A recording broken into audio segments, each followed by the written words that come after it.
Back to a brand new episode of Gen Z BTC. It's me, Satoshi Guapamoto, and today we're going to be answering the question, who am I? Who is Satoshi Nakamoto? Recently, there's a show coming out, HBO Max. All right, Samson Mao is a part of the show. Shout out to Samson Mao, absolute goat. And they're trying to figure out who is Satoshi, and they're going to be revealing who Satoshi is at the end of the series, right? Really great hook, good way to get people to watch the show. I respect it. However, Satoshi is no one, and Satoshi is everyone. That's just one of the many dichotomies of Bitcoin. It's truly amazing, but Satoshi really is nobody, because it doesn't matter who Satoshi is. Right? Whether it's an individual or a group of people, who Satoshi is does not matter. What really matters is what Satoshi did and what Satoshi gave to us. All right. It seems like the only thing that Satoshi asked for in return was to be left alone. So perhaps trying to find or solve the mystery of Satoshi, one, it takes away part of the mystique of Bitcoin. It's one of those cool things about the protocol that you just kind of love about it. And for two, it kind of defeats the purpose of what Bitcoin represents, which is decentralization and anonymity, right? At least to a certain degree.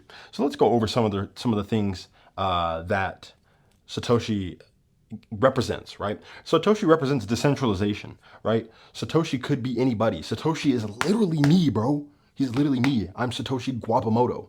And that level of decentralization is not only inherent right inside the protocol, right? Because all the Bitcoin miners, all the Bitcoin nodes are decentralized all over the world. The creator of Bitcoin is decentralized all over the world because it could have been a Chinese developer, a Japanese developer, an American developer, a Russian developer. It could have been a group of people. It could have been some people from different countries who worked together and collaborated. It could have been university professors. It could have been a couple of cypherpunks who were college dropouts and they just really loved programming and cryptography. And that idea that anybody could be Satoshi really shows, once again, that Bitcoin is for anybody, all right? Not for everybody, because everybody can't be Satoshi, but anybody can. Anybody can. Anybody can be Satoshi, except for Craig Wright. Look that up. Number two, all right, there's no single point of failure. This is really important. The fact that Satoshi is no longer around is really important because had he still been around, if we had a living founder, okay, and he's trying to take down the dollar and make this new system that's making people rich and having them escape the rat race, then this guy would literally get that Jeffrey Epstein treatment. You know what I mean? He would be in jail one day, and then all of a sudden he would no longer be with us, right? So he could be tortured, right? He could be tortured to the point where they're like, okay, listen, you're going to do this. You're going to change the protocol. You're going to put out a statement saying, hey, you know what? We're actually going for larger blocks, or we're going to increase the total amount of Bitcoin, or whatever it is, something that's negative to the protocol. You can force Satoshi to do that if you know who he is and he's alive. You might be able to force him. If you threaten him and his family, you might be able to force him to do something that would hurt the longevity of Bitcoin. So there's no single point of failure. There's no one guy to arrest. There's no one guy to subpoena. There's no one guy to sue. There's no one guy to torture. There's no one guy to try to pay off or coerce because Satoshi is anybody, right? Finally, humility and merit, right? So Satoshi showed his humility because of the 1,100,000 Bitcoins that Satoshi supposedly mined back in the day, that he mined on his laptop back in 2009, none of those coins have moved, right? So Satoshi never took any of the great wealth that he amassed from his protocol. His coins are effectively lost because they've never moved, they've never shifted, they've never been sold, right? Satoshi is currently sitting on a fortune of over $600 billion, and he's never touched a penny. That is extremely humble, and there's something to be learned from that level of humility. Whether he chose to do that, whether he threw his coins away on purpose, whether he lost them, which, let's be real, he's Satoshi. He didn't lose his coins on accident anyway. Or whether he died before he was able to sell, right? Maybe he wasn't so humble. Maybe he just ran out of time. Maybe Satoshi's still alive. That's the whole thing. Like, we don't even know if this guy is dead or alive. This girl, we don't even know if this girl is dead or alive. This group of people, we don't know. And then merit, right? The fact that there's no charismatic leader or face of the project means that Bitcoin is built on a merit-based system. There's plenty of anonymous developers and anonymous voices in the Bitcoin space because they're inspired by Satoshi, right? Satoshi's greatest invention is not Bitcoin, or his greatest feat. His greatest feat is not Bitcoin.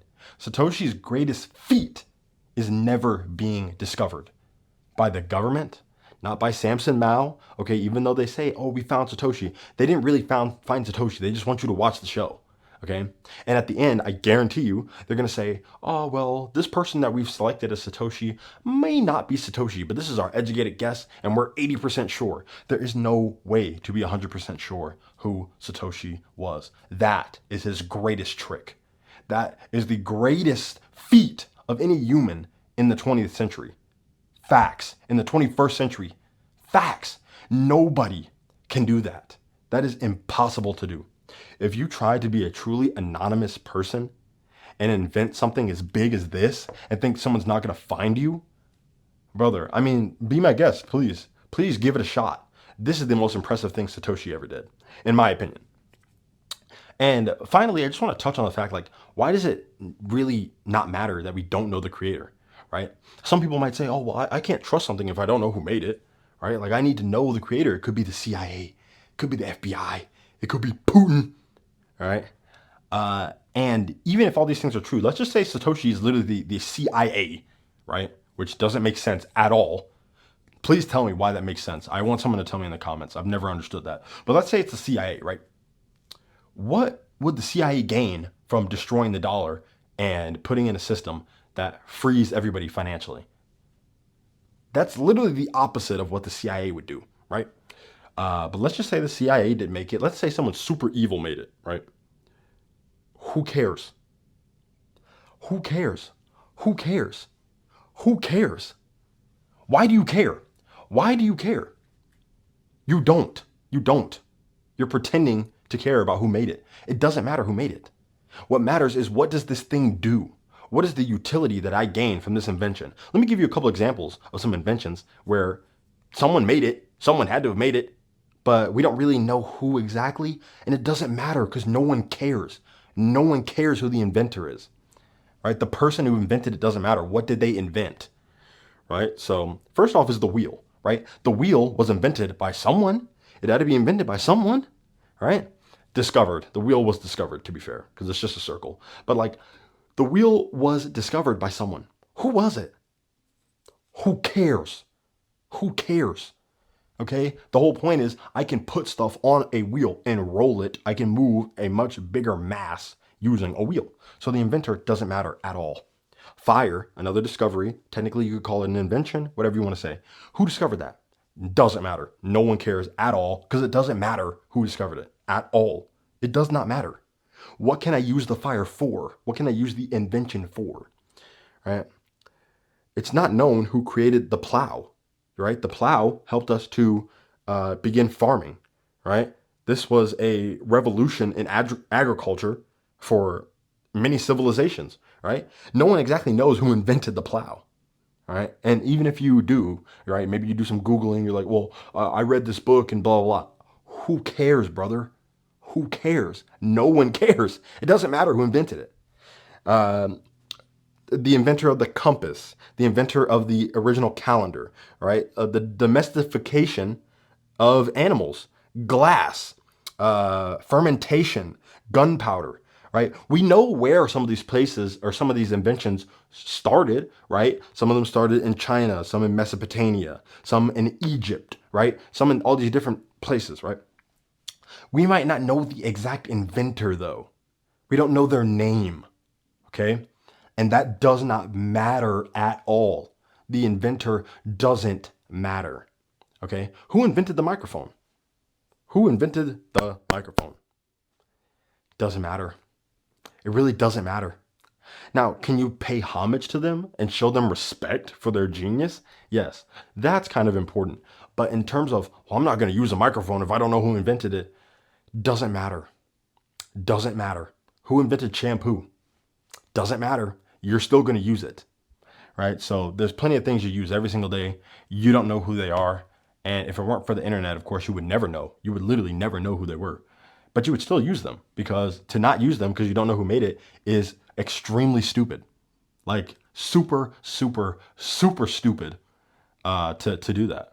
You know, there's certain medicine that is used today, right? Or certain medical discoveries or inventions that might have been discovered by Nazis, right? I'm not too positive on that. I'm sure you can Google it. Something that Nazis have discovered during their experimentation on people. Japanese people, they experimented on a bunch of people during World War II.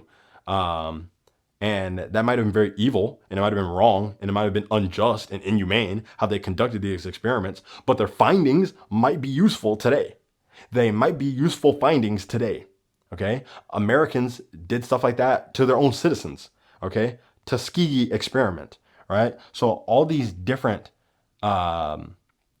people throughout history may have been super evil and done something evil in order to try to gain a deeper truth about the universe or about life.